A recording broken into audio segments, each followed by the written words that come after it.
Hey, what's up? This is LaGuardia Acting Studio, and today we're going to do a video trying to explain to actors why they didn't book the role. You go on an audition, you don't book it. And there's numerous reasons why.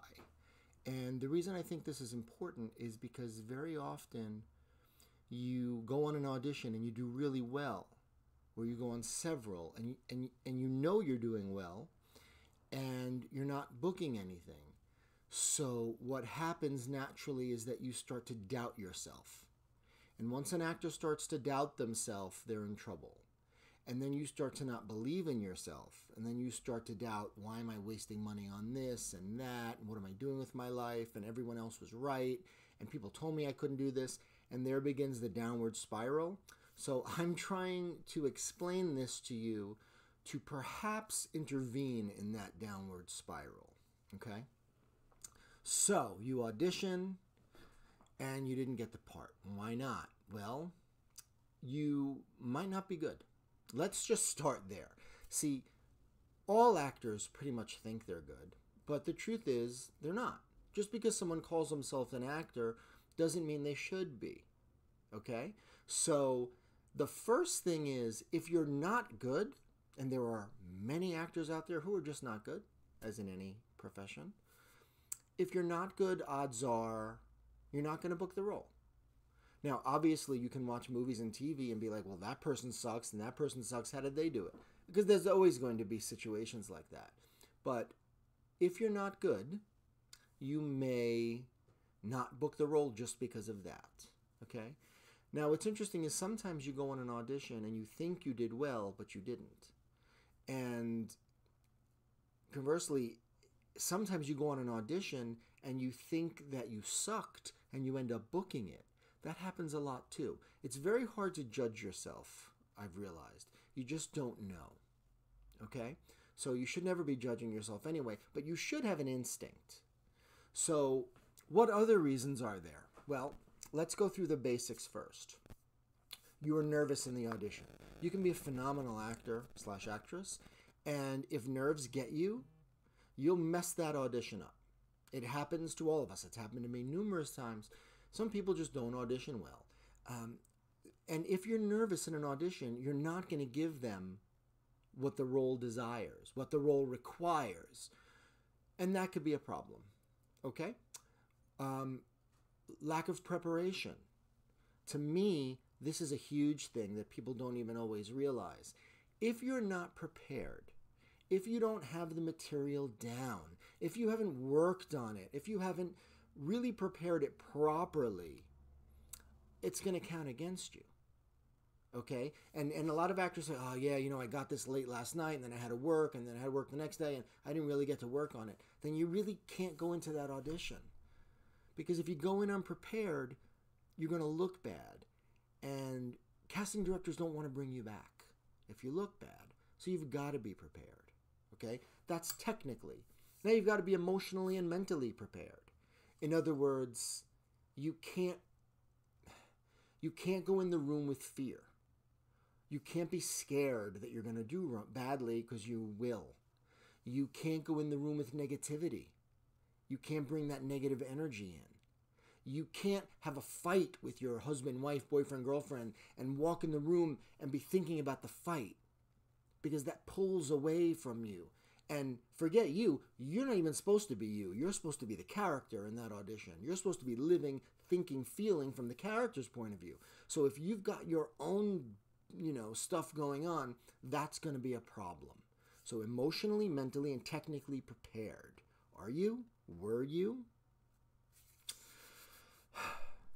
Here's something that's completely out of any actor's grasp. They have a vision of what they're looking for. Okay? Now, yes, they call in numerous actors with different looks, and if they called you in based on your headshot, then obviously they're considering your look. But very often writers, directors, producers, casting directors, they have a vision of what they want. And if you come in and you're not that vision, that's it. It doesn't matter how well you do. You could go in there and you could slay that audition. It doesn't matter. If you're not what they envisioned, that could be enough. And they could say to themselves, oh yeah, they were really good, I'll consider them for next time, which is always a plus. But if you're not what they envision, you're not getting the role. That's just unfortunately 95% of the time the way it is. Every once in a while, they don't know what they're looking for. And you go in and you show them something special, and they're like, you know what? We can go in this direction. But most of the time, because this industry is based in tunnel vision, if they've got an idea of what they want and you're not in that idea, it's out of your hands. Nothing you can do about that. Let's see, what else? All right. Well, then there's the little things. You're too tall. You're too short. Now, what does that mean, you're too tall, too short? Why does that matter? Well, if a man is reading for a role and they've already cast the female, and say the female's 5'9", now the male's 5'7", unless you're a star like a Tom Cruise or a Sylvester Stallone or somewhere in there, you're going to be too short. And unless they want that, it's going to look odd, okay? And that's going to eliminate you. What did that have to do with your acting? Nothing. You were just too short, too tall, you know? Skin tone as well, you know? And for an African-American role, they go in. They're too black. They're not black enough. We really want somebody mixed. You can't out-act that if they've got that set in their ways. Does that make sense? Very often, you audition and you do great, and then they change the role. They took the role from a male to a female. They took the role from an 18-year-old to a 12-year-old. They change it. They don't tell you they changed it. They change it. And no matter how well you did, now it's irrelevant because now they have to go different direction. Okay, that's another term you'll hear. We went in a different direction. That can mean anything. That can mean they went from 18 to 40. That can mean they went from white to black, to Asian, to Indian. You understand? So those are things that are out of your control. Very often, you audition for a role, and as they get closer to pre-production, they write that role out. They write that character out of the script. Yeah, we don't need this person. The script's too long. Let's cut these scenes. Let's cut this character. You did nothing wrong. Yet you auditioned, you did great, and you sit waiting by the phone wondering, why didn't I get this? You don't know that they wrote that character out. And they're not going to tell you. Okay?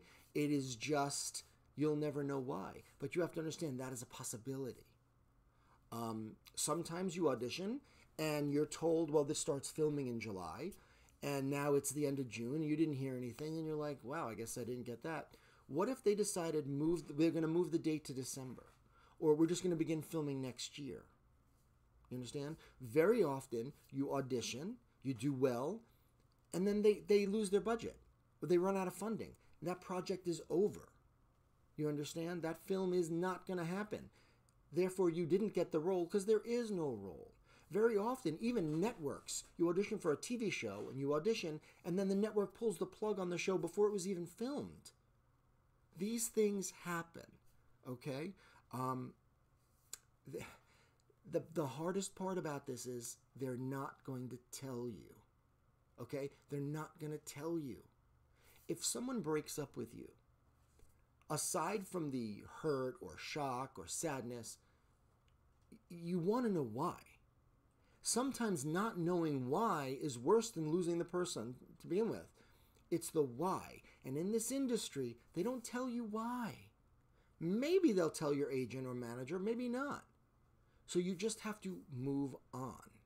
You must audition and move on. And I say that knowing it's very difficult to do, but it's true. You audition and you move to the next one and to the next one and to the next one. It's really the best thing you can do. Sometimes, and people may not even realize this, you come into that audition room with an energy they don't like. And even if you're a good actor, actress, they don't want to work with you. Sometimes you go in and you just have a negative energy about you, or you're really needy, or you're really fake. I've worked during workshops with agents and managers and casting directors for the past 15 years. And it's amazing. You see actors come in and they start asking all these questions, and, oh, I'd really love an opportunity to work with you, and you know, so-and-so said you were great to work with, and I think I'd be great. Like, they come across as desperate and needy. And then when they leave, the agent will look at me and they'll just like, they didn't like you.